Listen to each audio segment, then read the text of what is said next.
All right, here he is, Kevin Durant, the Slim Reaper, easy money sniper, Kevin Durantula, Young Slim. I don't think that's an actual nickname of his. I think there's more. I can't think of any more nicknames of his, but anyway, if you haven't been paying attention to the trade deadline, Kevin Durant's name has been in some trade rumors with the Phoenix Suns. The trade deadline's obviously passed by now if you're watching this, but his name's have been in some trade rumors, and I was wondering why you'd want to trade Kevin Durant. The Suns are about like a 500 team right now. I think they're 24 and 25 or something like that, so they're right in the middle of the pack. They got the Bradley Beal, Kevin Durant, Devin Booker trio together because they thought they could possibly win a championship. I think a lot of people had a similar view when those three guys got together. A lot of people were thinking, they're all similar kind of players. They kind of all do similar things, and if they put the right pieces around those guys, maybe they have a chance. But they didn't put the right pieces around those three guys. They never got like a defensive-minded big man, or they never got just the right pieces. They need to put some defenders around them. They needed, a strong power forward, a strong center, and they never put that together. So Phoenix had been shopping Kevin Durant at the trade deadline to kind of see what they can get for him, and I was curious why. So I'll kind of get into the details here because it made no sense to me why Phoenix was trying to trade this man. Real quick, also, I'm at a whopping 15 subscribers, trying to get to 20 by the end of the day if possible. So if you're a returning viewer, if you enjoy the video, please like and subscribe. It really helps my channel get out there. But yeah, right here. This was just 3 hours ago from when I'm shooting this video.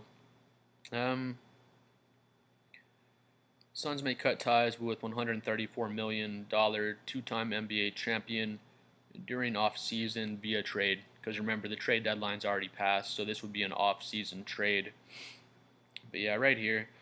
While the Suns decided to not trade a two-time NBA champion Kevin Durant before the February 6th deadline, they may move on from him after the 2024-2025 season.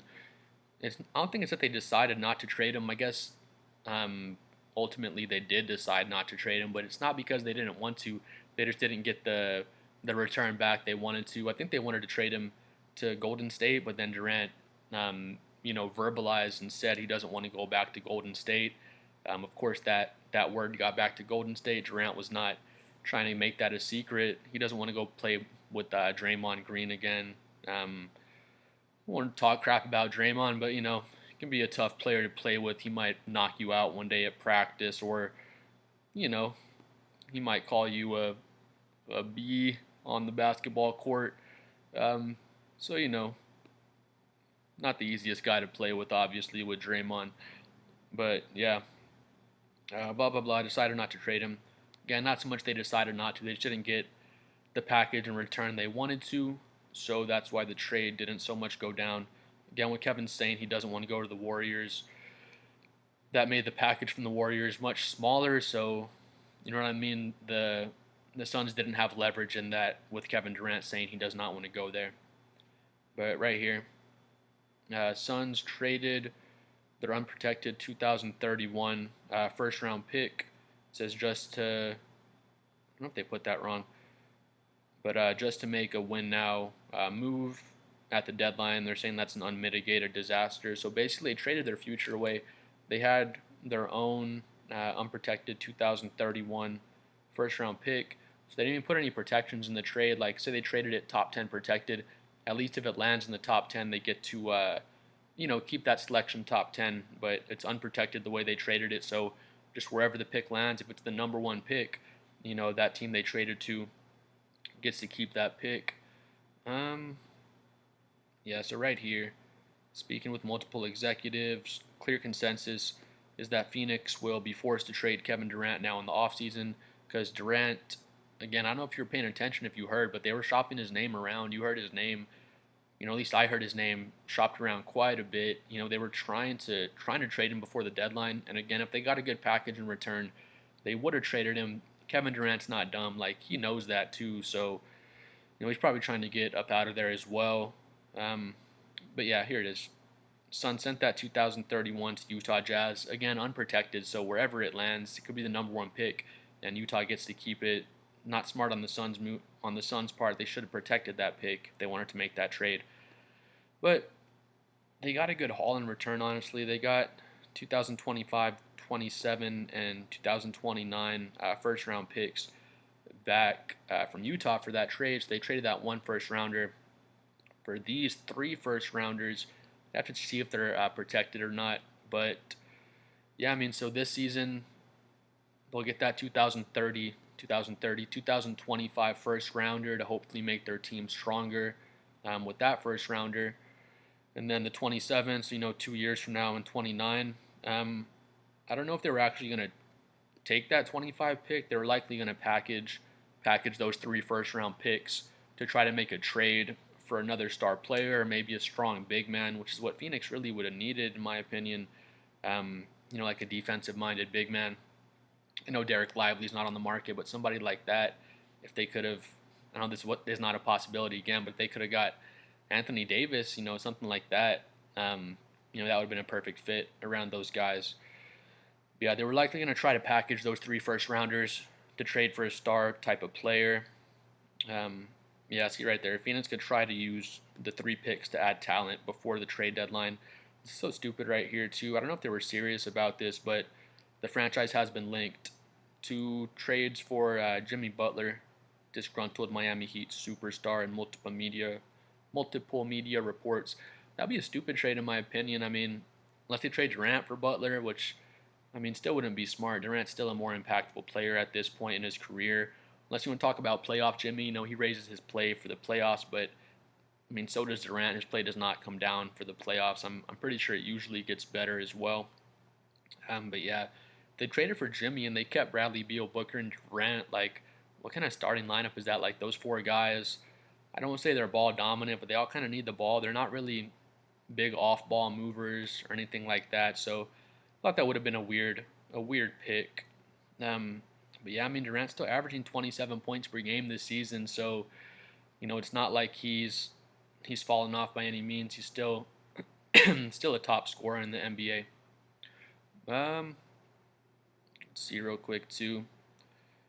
It's just another explanation of why they might trade him in the offseason now. Yeah, so Suns have been in go mode since Mat Ishbia. Matt with one T, that's kind of weird, like a floor mat or something. But since he purchased the team, sending out draft picks and talent willy-nilly to build an instant title contender around Devin Booker.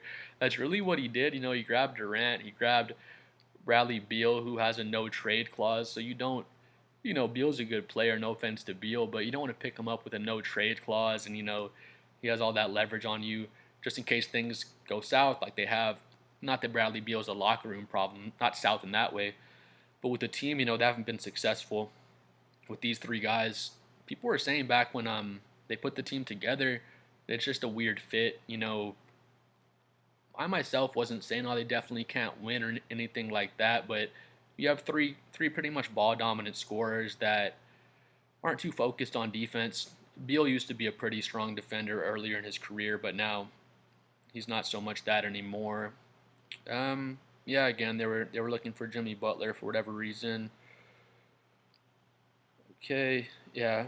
Brian Windhorst said they're at an end here. The deadline is here. They have no Bradley Beal trade because Bradley Beal can be traded, remember, but he has the no trade clause, so he has to approve of whatever situation they're trading him to. Right there, they're 25 and 24, like I said earlier. Very aggressive owner in Mat Ishbia. Aggressive, but he hasn't made very good moves so far. All right, here's what I wanted to see. Durant has one deal on his contract, so they have now begun entertaining. Should we trade Kevin Durant? Because, the next year is his last year on the contract, and then he'll be an unrestricted free agent, and he can just go wherever he wants from there. So the Suns, I feel like this is a good move by them. They are trying to trade Durant and get a good return back from him. It's just a matter of if they can find the right trade and if they can get a return back that makes sense, because that's the main thing right there. Durant has 1 year left on his contract. So, again, I think he would leave Phoenix when he becomes an unrestricted free agent. I feel like that's 99% sure, especially at this point when he hears they're shopping his name in trade rumors. So if they're not able to trade him in the offseason, um, then in that case, they're probably gonna lose him for nothing. Um, after next season when he's an unrestricted free agent. But I'm just about 100% sure the Suns are going to trade him in the offseason. It's just a matter of where he's going to go and whether or not they get the trade pieces back in return they want. But they're probably going to end up trading him for a discount because they know he doesn't want to be there at this point. After putting his name out on the trade market, he probably doesn't want to be there anymore. So they're probably going to make the trade, and it's probably going to be a discounted trade because people pretty much know if they wait until next season's over, they can get Durant as an unrestricted free agent, possibly. But then with Durant's age, again, he's still producing very well. But I'd rather get him, a year prior and trade whatever pieces you have to do to get him, because every year of having Durant on your team, kind of gives you a chance to win a championship. Depending on what team you are, he could be the missing piece that you need to possibly win a championship. And every year in his career is kind of precious at this point because, again, he's not declining at all. But, every year you can have him on your team is, just a chance to possibly win. And again, he's getting up there in age. So, every year is precious, honestly. Let me see really quick. How old is Durant now? Is he 36? 37 maybe? Am I wrong? Yeah, he's 36, turning 37 in September. So again, you'd rather trade for him in the offseason and have a 37-year-old Kevin Durant instead of waiting for next season to end and then having the 38-year-old Kevin Durant. Again, his playstyle kind of makes you think he's going to keep on producing, but like I said, you'd rather get him for that year and have, a 1 year younger Durant that is basically going to for sure give you 25 points plus per game. But yeah, please comment below what you think about where where Kevin Durant should get traded to. I think it would be awesome if the Spurs could possibly get him. He'd be an awesome fit with De'Aaron Fox and Wemby. I think it would kind of be almost over for that season. Spurs would be the favorites in my opinion, but some other good fits for him. I'm not sure off the top of my head, but comment below where else you think Durant would fit. Please like and subscribe too if you made it to the end, and we'll see y'all again.